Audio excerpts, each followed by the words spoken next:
all right, we are so different. We don't have nothing in common. We can't seem to agree on anything. Well, it seems like we're arguing all the time about nothing. We have to fix that. So how do we fix it? Yeah, that's another common problem with many couples, and it isn't about 1 year or 10 years. It's just growing in our communication skills. Yeah. And so the good news is we're going to be covering that this month. Yes. Yeah.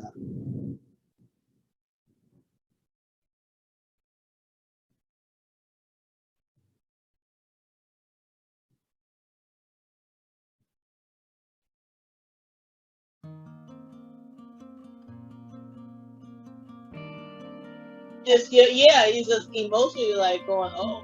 But I praise God because when Kevin would come home, I did. I gave okay, here you go. So Kevin would spend time with him and play with him, and they both had a wonderful time together. I've been looking at that, I took little pictures. I said, look at them, look at them.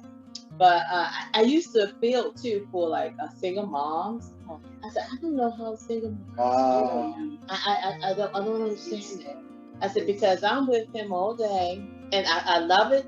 But then when he comes home, okay, it's your turn. You go and you be with him. But yeah, he did good. Except with the diapers.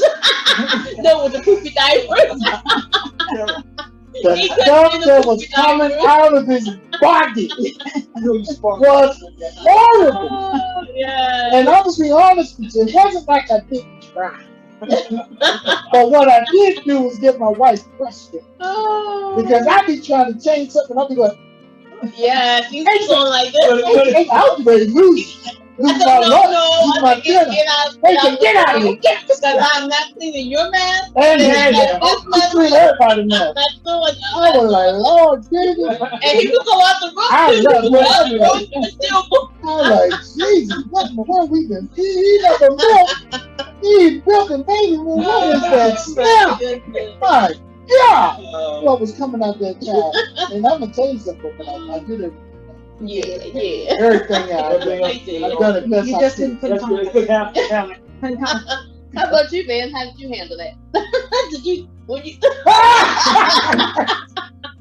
I was like quite as you want to check it? He wasn't not for that. That is true, but I have to.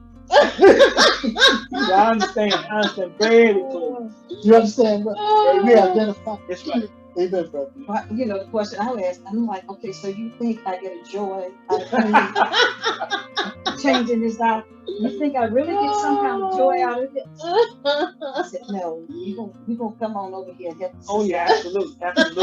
And you know, it was weird because real diapers versus pampers is a different thing. Oh yeah. You know, one of them is art. Yeah. I mean, you better know what you're doing. Yeah. And so people getting diaper services. Yeah. I don't even know. I wonder if they still had diaper services today, because I know they probably don't. I remember years ago when my youngest brothers were born. Yeah. They had Wow. That's crazy. That's parents had diaper services. I'm telling you. Yeah. And that's just crazy.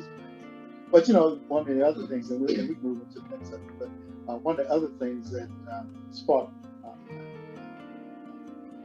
thoughts was something Angel said about watching another person grow into how rewarding and satisfying it is to see that.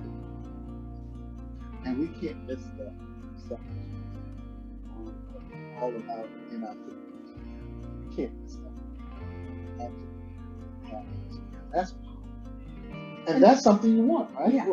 And that's something that, as you said, we should commend one another. Absolutely. You know, I said, Vann, that's really great what you just did. Yeah.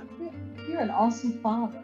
You know, I tell them all the time. I said, wow, you're not much of anything like my dad. My dad was a very, what shall I say? Very, when it comes to teaching me, I'll say, how to communicate with God, I give my dad an A+. Yeah.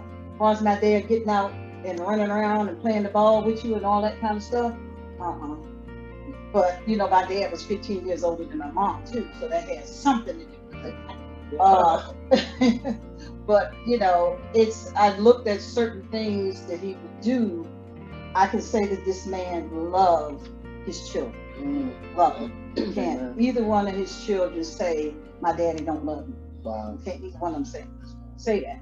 They can't say he's a perfect man, but they can say 100% sure, I know that my daddy loves me.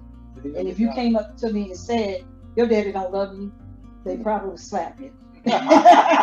Because they know it's not true. Yeah. You know, like, well, you must have mixed me up with somebody else. You know, but yeah, I could say, you know, as couples, as husband and wife, we need to compliment each other in what we're doing. Because I can never be a father to my son. Right. I can't. I don't have the capability. Right. And vice versa, you know. And so, well, what do we do? And we had a message this morning about stay in your lane. Yeah. So your Stay in your lane. There's certain roles as a mother that only the mother can carry. Absolutely. You know, and there's certain roles only a male, the father, can carry out. I can't do it. Yeah. You know, and so we need to, when the other does something well, commend each other. That's good. I can't help from thinking that as you're talking. I learned this a long time ago. I don't know if it's Cora Ten Boom or someone said this. You can always say a word or two, but when it's encouragement, when you encourage someone, it's amazing what happens. You encourage them in what they're doing. You know, you elevate them. What they're doing. It goes a long way. Yes, It goes a long, especially what positive reinforcement. I've learned that over the years. Amen. It's very true. Amen. Encouraging words. There's power in the tongue. Yeah. Like a devil. Do you mind if I tell you a story about my mom and mother? Every time. So my mom, I'm probably the better child. So as I'm growing up, I saw my mother. She would talk to me, and she would say the sweetest things to those women. And she would, I think, put mayonnaise on my glasses on the leaves. Mayonnaise. So I saw this as a child, you know, how she would just talk with me. She would talk with me so nice and so my mother had those kids. And so different friends would come. Sugar, how did you get your friend looking so good? Honey, I'll be talking.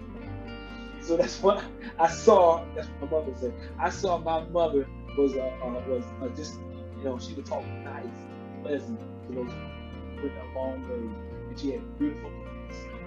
To this day, love and I. Yeah, this little traits is hard for me to talk nice, you know, and I remember that about my mom. Yeah. Amen. I give it water, I give it sun, and You got to do the core well, morning. I need to speak to it in tongues. Work that thing out. Praise God. Yeah. Okay, let's spend a little bit of time on. Let's jump into the side. People grow, and they don't see it when it first starts, because it's not something that happens. It's a gradual process. How would you share, because you got counsel people, you know, on ministry. How would you counsel someone who feels like they have enemy before their eyes, and they don't want to engage with others? This is like they're living with a stranger. How would you counsel? You want to take it first, baby? Yeah, well, I would say if the two individuals feel like there's any ray of hope at all, even if you just say, well, I'm here for one last time to try to talk to you, whatever. I would say at that time, that couple need to try to find just one something that together they can focus on and that they can agree on, whatever that one thing is. It could be a child. Let's just sit here and agree that we want the best for our son, we want the best for our daughter, even though they may feel like, I don't like you and I don't care if you don't like me, if that's their attitude. But right now, today, let's see can we communicate and in this one area or one thing that we can move forward in.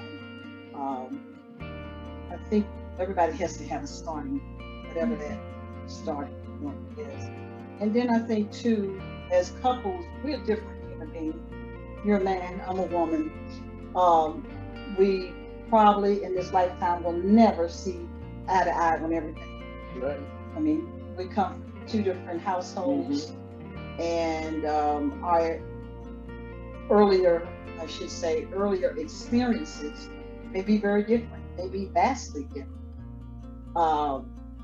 So that makes us different. But I would say, just to have that starting point. And then sometimes you have to agree. Well, you just may say you like apples, and I was saying, oh no, oranges are much better, and we're arguing about fruit, Well, let's just agree about that these are fruit. Let's just agree that they're sweet, they're tasteful. Let's find something that we can agree on instead of arguing about which one is the best of the two, and then move forward from there. Well, first thing that pops in my mind, it would be, as odd, whatever it is, I would say first try to get Christian counsel, because sometimes they can show a different perspective of looking at the pros and cons of the situation, and able to sit down and let that person say why he don't like this person, why she don't like him, and so forth, and just let them kind of just say where your heart is. And sometimes they can also go back, okay, do y'all remember when you first fell in love? And sort of reflect back why you like him, why she like him, or vice versa. And then you're able to kind of like talk, try to reason with them. You said, well, let me work on what ways I can to kind of make it better. Let me communicate, someone monitoring it and trying to make it better. Because sometimes men, I can't help but say, we can be stubborn, and sometimes some men don't want to show his vulnerable side. I'm just the opposite. I love women.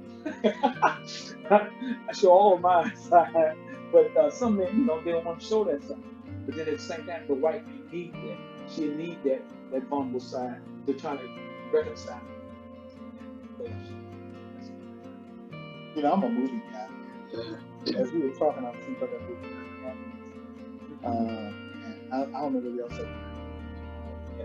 Fireproof. Fire. Yes. So he's a fireman. And he and his wife went to that place. She reached the spot where she wanted to be. And he kept pushing her to that place. But I realized he was pushing her to that place. With his conversation, with his behavior, with his attitude, and his interest.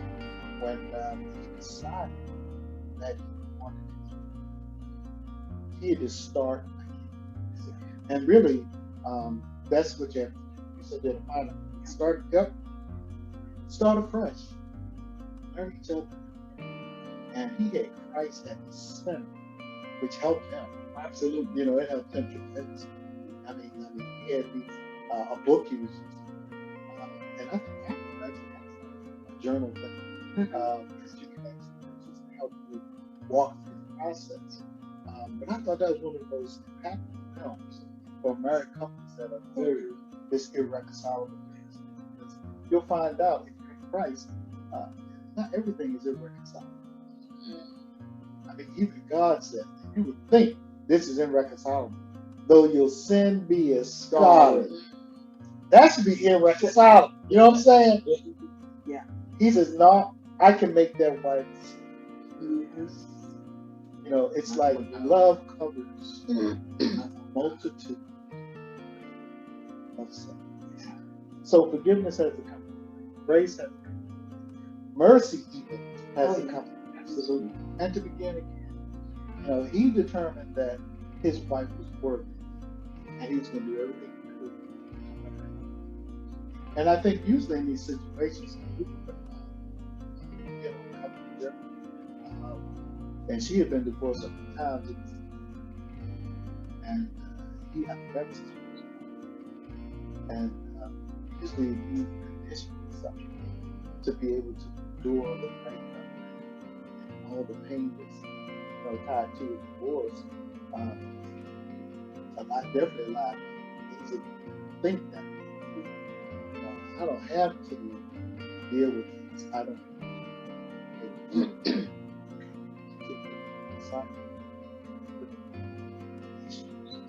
deal with what's going on and then work. And I'm sorry, the Bible is a solution to probably everything that you need. Life and godliness. Yeah.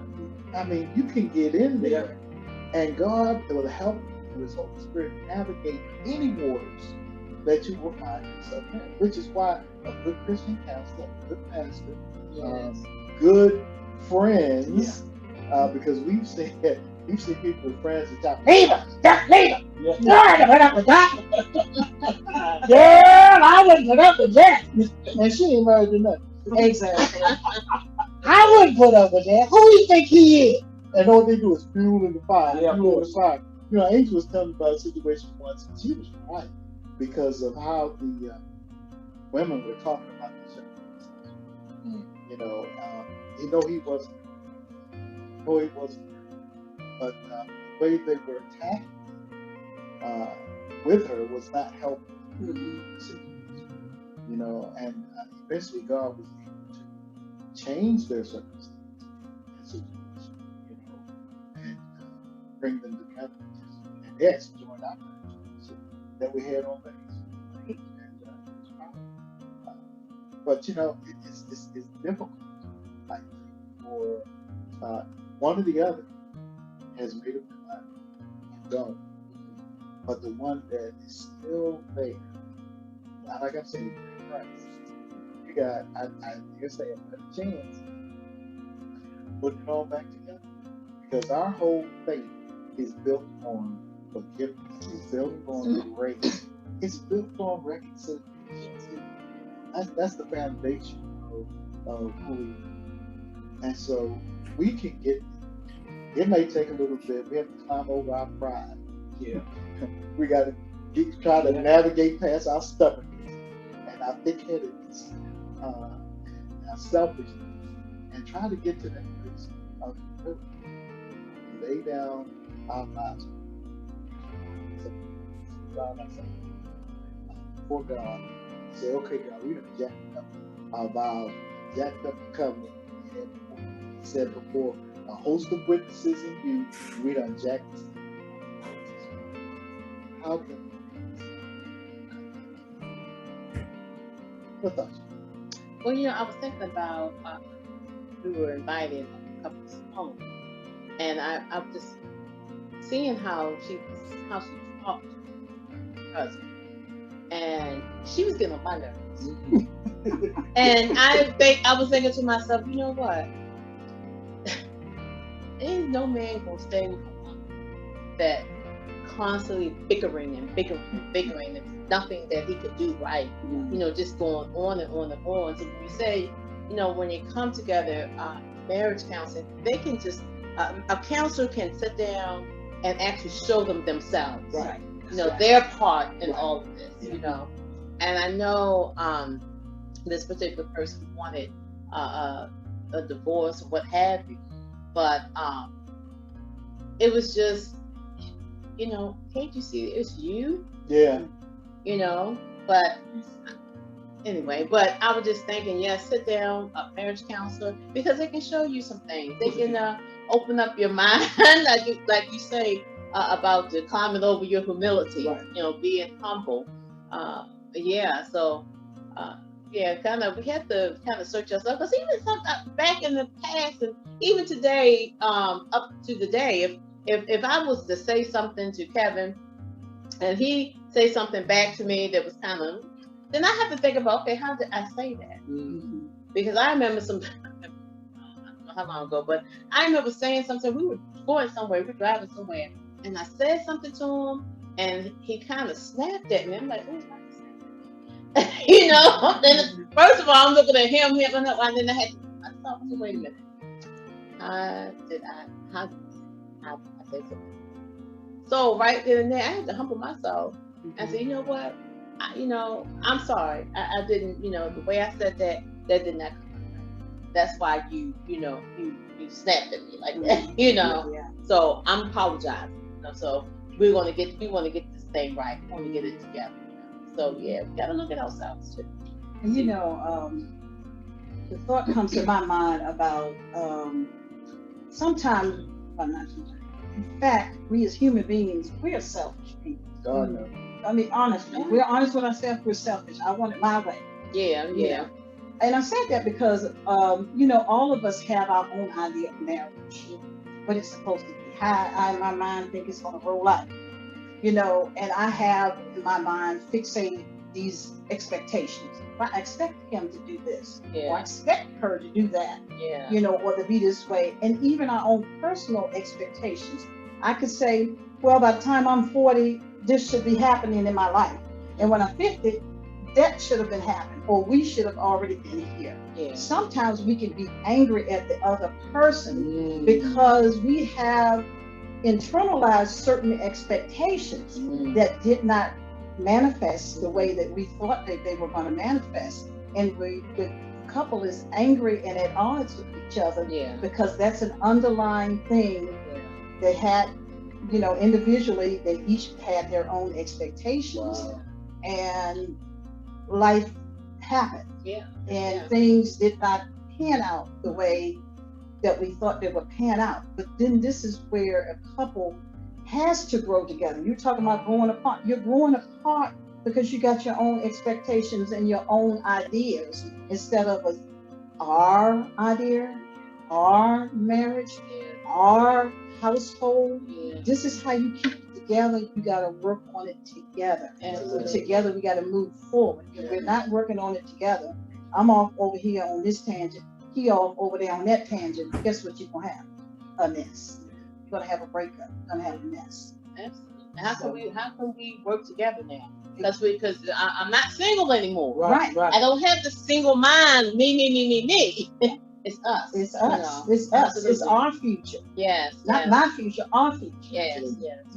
Our children, our grandchildren. Yeah. It's not all about me. Well, I can't help just going back a little bit, be related to the part about when I said about Christian counsel, a good friend. Because some people may not can afford Christian counsel. So I think about someone that you a minister, minister, they can come in and show or you can communicate with them. Okay, you don't want to look at it, but that person can be like a navigator, to help. So there are ways. There's help. If you really seek something and you really care that much about your marriage, you'll do a little homework, or even if you don't know, you start asking friends. Well, how did you all get to whatever? Or you got anybody you can recommend? I mean, if I want my marriage to work, I'm gonna have to seek it out. I have to knock. The Bible said, "Knock, seek." Yeah. The door shall be open. It's like early Some on. of us don't want to do It's that. like early on we had the Lamont's plan. That help. We sought out help to navigate the child coming. Really married, we needed some help. It was what was offered us. Mom class was so good. We interact with other couples, able to identify and before the bond. If I remember correctly, you were the first one that had a child. I think it was 12 couples. Yeah. I know I'm going back some years, but still good. Yeah, now we live in the world of Google. Yeah, that's right. And I only say that because you that's Google for help. Exactly. And your brothers and sisters, Christian counselors. Yeah. There's somebody down the street, around the corner. Somebody right close. Yeah. And you can always ask your pastor, and your pastor either through referral or directly. And that's costly. That's right.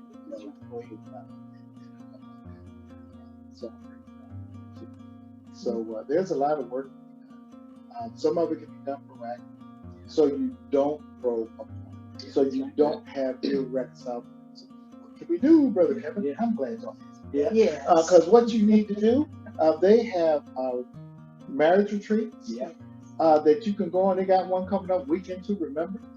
You can Google Weekend to Remember. Yeah. And see where they're at. And that's what they focus on. That's what they do. And they even have small groups of couples that come together and help promote healthy marriages. Be proactive. Don't wait till everything done fell apart. And then you got really a lot of hard work to do. It's not easy to be proactive. Making sure. This has been good. I'm on. Excellent. This has been good. It's always good. With the victorious fans The who have victorious overcome it man. all. Amen. Amen. Jesus Christ. Amen. Jesus Christ. Thank you, Jesus. Hallelujah. Well, this is we sure appreciate y'all being with us. So I think these streams are really good. And I think more impactful. And I think God is giving more of a transformative work in the hearers.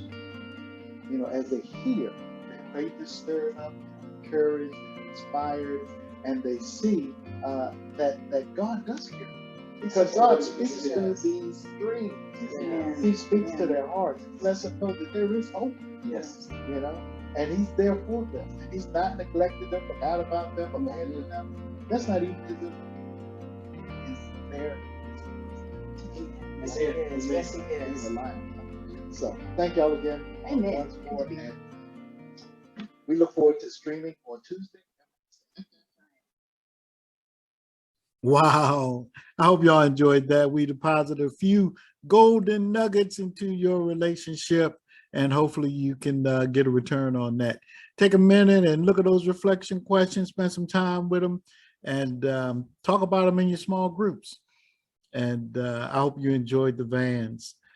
They were pretty enlightened. Drop this on your timeline, drop it in your small groups, and just enjoy the journey with growing in your relationship. Until next time, we look forward to sharing another deposit with you.